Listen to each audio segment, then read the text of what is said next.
So, I hate Drake. I don't like anything about Drake. Mom, I don't like his voice. I don't like what he talks about. I don't. See, I be trying to tell his face. I don't like the way he walks. Like nothing. I don't like his haircut. I hate Drake like he stole something from my little sister, and it's my life's work to get him back. I hate Drake. Always have, always will. I hate Drake like we're in a kung fu flick and he killed my master, and it's now my life's mission to get revenge. I cannot stand Aubrey Drake Graham. Like, if there is one person left on earth and it's me, there's gonna be a Drake hater left. Because I'ma always say him. I don't care if I'm 102 and got dementia. I'ma remember that I don't like this man. I usually stay out of men's business. I simply do not care for it, right? I have my own things going on. But when people are dogpiling on Drake, it brings a sweetness to my body, okay? I actually feel like the sun came out so that we can shine our hatred on Drake. Do you like teenage girls? Oh, going from the most likable figure in the game to being one of the most... I hate that. No, you hated that. I hate that. I hate that. Drake, I hate that. I hate that.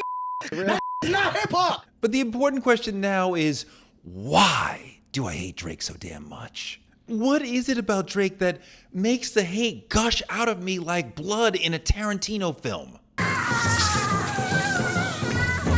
I gotta get to the bottom of this by the end of this video. I've never seen someone ice rosé, but... You've never seen someone ice rosé? Mm-hmm. Well, talk to every jeweler in Miami that has fake diamonds. Really, they do that? Nobody got that joke. I think that's the one thing that I would like maybe say is like just makes me kind of be like just to think it's so wavy to be young. It's not that sick. Because I'm here now, like I just left 35, right? And it's like You're getting up there. Well, all right. I just want to shout out to the single mothers and also the hard-working mothers. Not just the single mothers, but the hard-working mothers out there. Because of you, there's people like my friend Obbs over here and myself, and I think we've been raised pretty well. Sandra did a very good job. Point is this, all you moms that work your ass off, we love you and we appreciate you. And my boy Obbs is about to say something as well to motivate the people watching. What? Yeah, you're gonna do it. No, I was doing the TikTok dances. Yeah, but you have to motivate the people. No, you have to motivate the... That's 2016. You did that with the Block Boy JB. That's the dab. God damn, man. Come on, catch up with the new shit. I watched hours of videos. I did meditation. I thought deeply on what is going on inside me. What is making me hate Drake? And I think I came up with the answer. So this is the 7 biggest reasons why I hate Drake. When I think about what hip-hop means to me, what I love about hip-hop, I think about black swagger, street energy, countercultural vibes, and flow. I love flow. One of my favorite parts of hip-hop is listening to an MC become a drum within the track. The way an MC maneuvers through time and space within the beat, that's everything to me. If you got that nasty flow, I am down to listen to whatever you've got to say at least once. Everything I go to hip-hop for runs counter to what Drake is doing in his music. To me, he's like the anti-hip-hop rapper. In Drake's music, there is almost never a flow that is interesting. He never has me intrigued by his rhythmic relationship to the beat. And that's symbolic for me of how he's failing at the essential elements of hip-hop. Drake is a product, and like malt liquor, that product has damaged hip-hop. We'll get to how Drake has damaged hip-hop, perhaps forever, but let me run down my 7 reasons why I hate Drake, culminating in number 1. Reason number 7, Drake is corny as fuck. Drake is corny. He's a corny guy. Jeez Louise, man. Drake's the type of guy that would say jeez Louise. Corniness means you're trying to fit in and impress people, but You're misaligned with the group or the subculture in some way, so your actions don't read as cool. Corniness is something some of us can see all over Drake. It's in his clothes. It's in his dancing. I did that cheat, believe me. This is not a pointless critique. Recording artists spend a lot of time thinking about how they talk, how they walk, how they move, how they come across to the audience. All the little ways you move, all the ways you rock the clothes of your subculture. All of that communicates to the genre who you are, communicates to the audience whether or not they should like you, whether or not you're cool. When a recording artist like Drake is trying to present himself as cool and he comes across as corny, something is very wrong. I feel like he's often misaligned with hip-hop culture in the way that a foreign exchange student who comes to your high school might be. This is a major failing of one of the central jobs of being a rapper. You gotta be cool. I hate Drake's subversion of black cool because that shit is incredibly important. Black cool matters. It is at the heart of American popular culture. It is at the heart of African American cultures. Rappers are supposed to be the epitome of cool. They are meant to be effortlessly cool. They are the tip of the spear of what is cool in America. Their slang, their style, their dances, all this shit becomes national trends in America because people want to be like rappers because rappers are cool. But Drake's corniness helps make him palatable for middle America, for white suburban Americans. It makes him seem cute and harmless and digestible for soccer moms. He is suburbanizing hip hop. The semiotics of Drake's corniness, the awkward dancing, goofy catchphrases, the melodramatic lyrics, Drake's corniness symbolizes the neutering of the culture that I love. To the rest of you, the non-believers, the underachievers, the tweet and deleters, you guys make me sick to my stomachs, fam. Honestly, if you guys want to look in my eyes, you guys want to do something? You guys, that's what I thought. No, that's what I thought. That's what I thought. I'm going to play basketball at Drake's house. And then Drake was like holding the basketball and he was dressed in like full NBA gear. He had like brand new Jordans, the high socks, the blue pants, like the blue top. I think he had a headband. Then I found out later, Drake like films all the games and he edits it and just has himself hitting threes. Like, whoosh, whoosh, whoosh. Drake's lyrical bag feels like that one scene in that James Franco movie where they go to North Korea and they see like a beautiful grocery store. Yep, guess no one's hungry here after all. But later in the movie, upon further inspection, they find out it was all just like a cardboard cutout, you know, it was all in like 2D. So that's what lyrical Drake feels like. North Korea grocery store. Number 6, Drake is the McDonald's of hip hop. It feels like a lot of his music is compatible with shopping. Yes, he's the biggest selling rapper of all time. That's not a compliment. I love this mall. Look at this place. I mean, look at this place. They have everything. Everything's here. They have everything here. Ah, this is great. This is a new Drake. You hear it? It's great. Buying and selling. Where's the message that I can use? The music industry runs on payola. The charts are rigged, radio slots are purchased, Apple and Spotify playlist slots are purchased. Drake has lots of #1 songs in part because the label paid a lot of money for them. Of course he has real spins and has inspired real purchases, but the industry has spent more money pushing Drake's songs in your face than pretty much any other artist. The label has successfully marketed a product called Drake, a product that they rightly believed would make hip-hop palatable for large white audiences. But ultimately, Drake is a product like a Big Mac or a Tesla or a pumpkin spice latte. My God, he's such a pumpkin spice latte. Is pumpkin spice back on the menu? In a genre that disdains pop and the mainstream, Drake is pop and mainstream. Drake is pop to me. Pop is his genre, like pop is Britney Spears' genre. That's the opposite of hip-hop as far as vibe.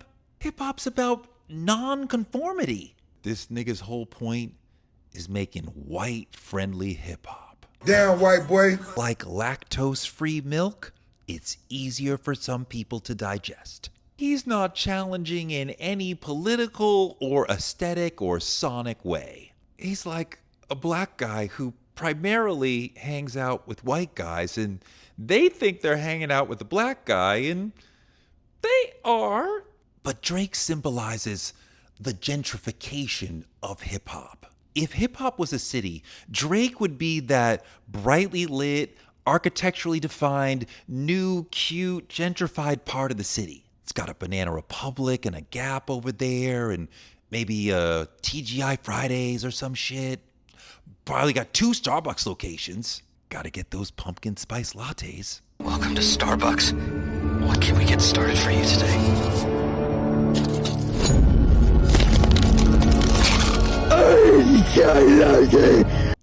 I don't want no gentrified hip-hop. What would that even be? Best actor of all time. Yeah, he's been acting as a dope rapper for fucking 7 years. He's the best actor of all time. Reason number 5.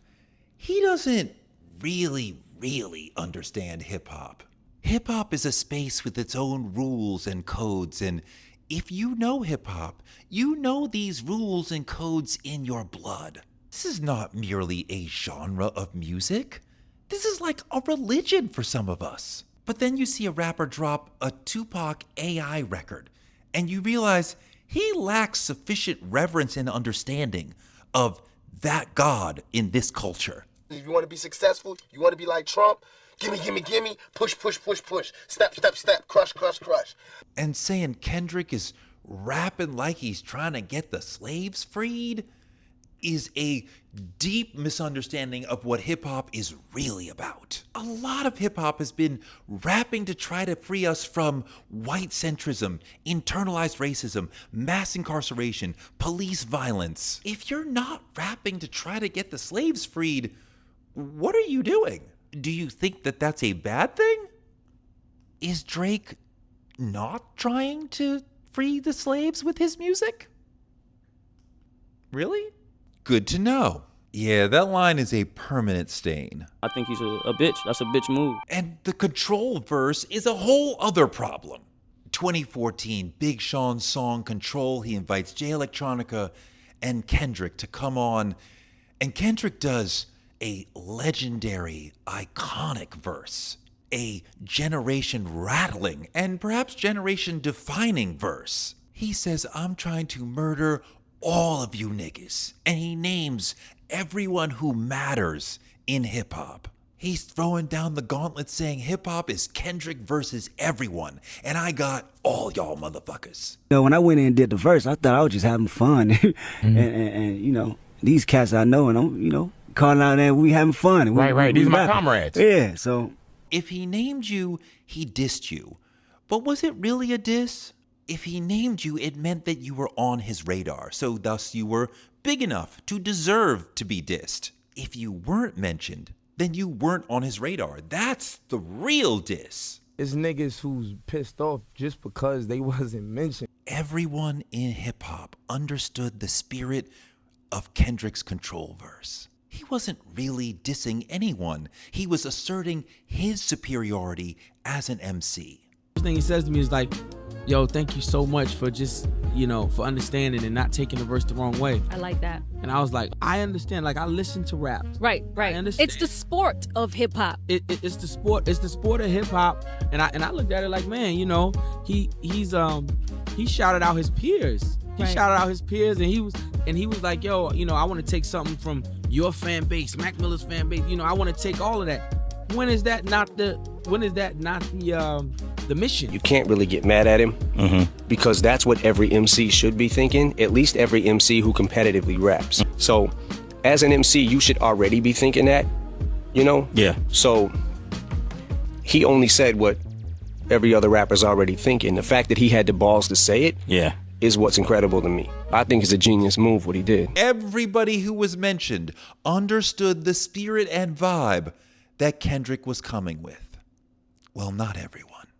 Drake didn't get it. It just wasn't real to me. It's like, I saw him after that, and it was just like love. So it's like, was that real, or was that just like for the people? You know what I mean? I think it's a sparring kind of sport. Yeah, but at the same time, it's like, you know, then let it be real then, you know. I mean, because those were harsh words, right? So it's like, you can't just say that and then see me and be like, yeah, man, what's up? Pretending like nothing ever happened. Like, that's not real. That's not, to me, that's not like the nature of battling. That verse had no malice behind it, because I saw him 5 days later at the VMAs and it was all love. So it's like, he didn't come on there on some wild, like, yeah, I'm in New York, fuck everybody, don't look at me. Like, I'm the king. So it was, you know, it was one of those things. It's like, I almost wish he had come in there on that shit, because I kind of lost like a little respect for the sentiment of the verse. If it's really fuck everybody, then it needs to be fuck everybody. It just can't be halfway for the sake of the people. But you know what I'm saying? Like, for real, that's just how I feel.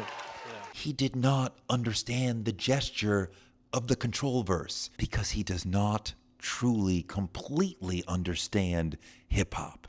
Is it the control verse that this whole Kendrick versus Drake situation? Yeah. To my perspective, that's where it started. Yeah. You know, Dot did the whole thing, and it's a competition thing. Right. Not a I hate you thing. Right. You know what I mean? We rapping. I'm trying to be better than everybody. You should be too. Right. So a lot of people took it personal. Why do you think that was missed, especially when we know this is a highly competitive environment? It was all the light-skinned niggas.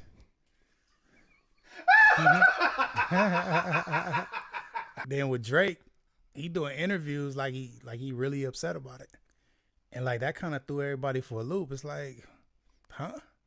Damn, white boy.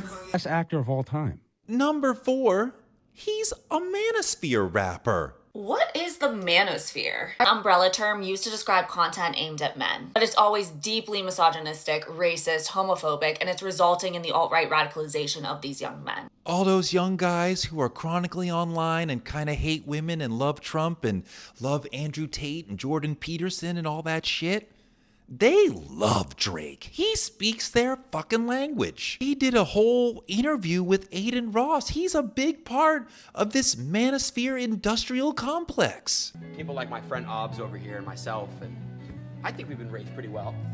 Sandra did a very good job. Let's be clear, Drake doesn't quote Jordan Peterson on his records, but can you not hear the male entitlement? Can you not hear the male victimhood? Can you not hear him blaming women for all his problems the way that the Manosphere does? Plus, he's weirdly supportive of Tory Lanez. That's so Manosphere. That's how crazy it is that Drake posted a change.org link to free Tory Lanez. Drake, Aubrey Graham ain't post no damn link during the BLM movement when Canada was building pipelines through indigenous land. But nah, this motherfucker gonna talk about some change.org when his man's is locked up, who at this point been in jail longer than they been cool. Number 3, he's got ghosts. Look, in hip hop, either you write your own shit or you're not a serious MC. There's no in between. If you got ghostwriters working for you consistently, making reference tracks for you, you're not a serious MC. If somebody's writing out whole verses for you over and over and over, that's disqualifying. This ain't R&B. You can't sing other people's songs and get respect. This is the difference between an MC who's an artist and a rapper who's a product. Drake is a product of the machine. He's the industry's favorite rapper. So he's got ghosts and payola and strategic collabs features that help him connect with other brands. Sounds like a corporation using strategic partnerships and branded marketing to push their shiny product into the marketplace. Reason number 2, he does not say nigga correctly. Nigga, I said nigga. Embarrassing. It is the central word in hip hop. You have to be able to say it right. And Drake just does not. Kendrick wasn't the only one thinking this. In the back of my head, way in the back of my head, I don't think I liked hearing Drake say the N-word. I didn't know that I had a problem with Drake saying that until I heard Kendrick say it. When he said it, I was like, yeah. This is understandable. He's not African American. This word is a huge part of African American culture, and I feel like you have to have a connection to African American culture to really feel it and say it right. He's not American. He's black for sure. Black is an ethnicity. His father is black. He's black. African American is a culture, or at least the part of it that we're talking about here is the cultural part. That's not passed down genetically. African American culture is something you have to be in to experience. He grew up in a white suburb in Canada. It's not a diss to say he grew up outside the culture. It's just a fact. See, this is why it's pointless to bring J. Cole into the conversation, because it's not a racial thing. J. Cole is also biracial. That's not the problem. I think the reason why J. Cole can lean more into his blackness than Drake is because it doesn't seem forced. It's not a facade. See, my father's side of the family is Canadian. Black Canadian men, like 100%, don't even act like how Drake acts. It's very different. This has come from somebody who used to be a fan, but the Drake that we all know and love is just a character that Aubrey Graham created. Yes, he's very good at playing that role, but that man does not exist. Drake has adopted the persona of a black American man. If you pay attention, Drake creates his identity around all of the black American stereotypes. The critiques about Drake aren't because he's biracial, and it's not even as simple as him being from Canada. I think we're all just speaking more about the lack of authenticity. The best actor of all time. The problem is not in him being white. It's in him doing white shit. For example, number 1. The whitest thing that Drake has ever done. Damn, white boy. Nothing shows how little respect he has for hip hop. Nothing shows how incredibly selfish and self-centered he is, like the lawsuit. The lawsuit is the whitest shit he has ever done, and nothing shows more clearly that on balance, his overall impact on hip-hop has been negative. Whatever positives you want to assert, they're all wrecked by Drake wrecking an entire critical part of hip-hop culture. So let me get this straight. Drake lost a fair fight, Kendrick beat the shit out of him in their battle, and his response was to call his lawyer and tell them, no, sue the label because this fight was rigged against me by my own label. What? This is the whitest thing Drake has ever done. He is suing his label over the results of a rap battle, and this suit is already having real implications on hip-hop. His suit will forevermore make it impossible for major labels to release songs where a specific person is being dissed, because now that leaves them open to litigation. So he's ending the way that we do battles. It doesn't really matter what happens in the actual suit. That's not the way that corporations and corporate lawyers work. They are risk averse. As soon as they see a potential problem, they're going to respond to that. So just the fact that someone could sue is enough for them to say, let's not leave ourselves open to that possibility. All the lawyers at the big labels are now aware that a diss song can lead to a lawsuit. So they'll all advise, just don't do it. It's not worth the risk. Major label diss records are over because of Drake. He killed an important part of hip hop. I mean, you saw what happened to the Clips. They had a song that did not mention Drake, but just having Kendrick and Pusha, two people who had dissed Drake, who had battled Drake in recent years, together on a song, just the optics of that was too much, and the group got dropped from the label. The label said, look, you can change the verse or you can take Kendrick off of the verse. Pusha said, I ain't doing none of that. So they said, fine, get the fuck out. The Clips got dropped because of the Drake lawsuit. Because the label would rather not do business with the Clips than risk another lawsuit from Drake. If they would do that to the Clips, they could do it to any act. Except for Taylor and The Weeknd, the ones who really make the money. I mean, it's Drake, Taylor, and The Weeknd who really make money for UMG. The rest of y'all are just lottery tickets who might bring in some money. Drake has changed hip-hop forever with this suit. And I hate him for that. Thank you so much for watching. Please like, subscribe, and comment, and let me know in the comments what you want me to talk about next.